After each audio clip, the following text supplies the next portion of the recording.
I recently had a conversation with a chief human resource officer, and here's what she said to me. She said, well-being is the cornerstone of our talent management strategy.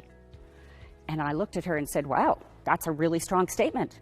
I'm curious, can you tell me a little bit more about why well-being is so important for your talent management strategy? Well, here's what she said. She said, first, we have to create a workplace culture that is going to allow us to attract the kind of people that we want to have working here. If we can't get them to come to work here, we can't meet our business objectives. Then she said, once we get the right people here, we have to nurture them. We have to look after them, and we have to look after their well-being from multiple dimensions. If we don't support them to be their best selves and to be productive, we can't meet our business objectives. And for the long run, we need to create a workplace where people really enjoy coming to work, where they want to stay. If we don't create a place where people want to stay, we can't meet our business objectives. I looked at her and said, I'm convinced. But the question becomes, how do other business executives look at this? Do they feel the same way? As business professionals, you understand talent management. You know you've got to get the right people on the bus, you've got to engage them and have them productive while they're there, and you need to make sure they stay. If you don't, you can't meet your business objectives. But it's no small challenge. And you also know about well-being and wellness in the workplace. Many of you have been doing this for a long time now. So you really do understand that well-being is related to, and these programs can support, your workforce. But what is this well-being stuff? And why do we care about this? And why would we want to make this the cornerstone of a talent management strategy?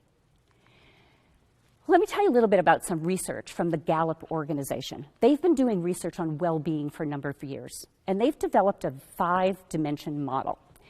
It has physical aspects, which I'll call energy, money, connections, community, and purpose. So let's explore these dimensions. So when we think about our physical well-being, how much we eat and how much we weigh and the amount of sleep that we get and how much we exercise. And those are all important things, but there's more to us than just our physical well-being.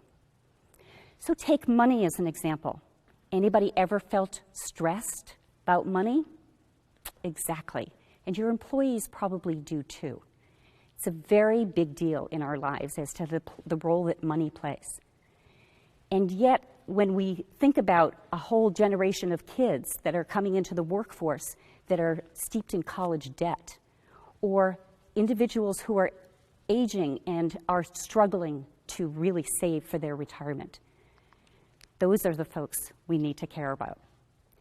The connection, when we have relationships, relationships are fundamental to us as human beings.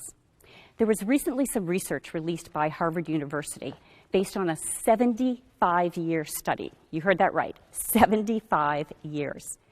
And what they found was that relationships are really core to us as human beings. Good relationships keep us happier and healthier. And then there's a community aspect. When we feel safe where we live, and we have connections to that community through how we volunteer or if we belong to faith-based organizations, that's another element. The last piece is purpose. How do you feel when you get up in the morning? Are you driven to go and do things? Are you really feeling motivated, or are you feeling drained by what you do each day? Our purpose is really so important for who we are and how we really come up and show up in our lives. To achieve business objectives, we have to have a workforce that is motivated by the work they're doing, and they have to feel connected to something bigger than themselves. And these dimensions give us a place to be able to do that. Richard Branson got it right when he said, Clients don't come first. Employees come first. If you look after your employees, they will look after the clients. So what do you need to do in the workplace? Well, the reality is you may already be doing a lot and just not realizing it. So this well-being framework gives you a way to think about how to pull this all together. So let's take that energy piece. You may have a location where your business is that has access to parks or sidewalks so employees can go out and walk.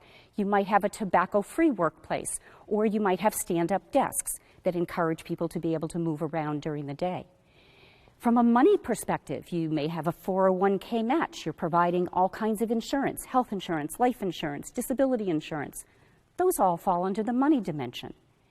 From a connection perspective, you've got those social activities where you bring folks together just to have fun.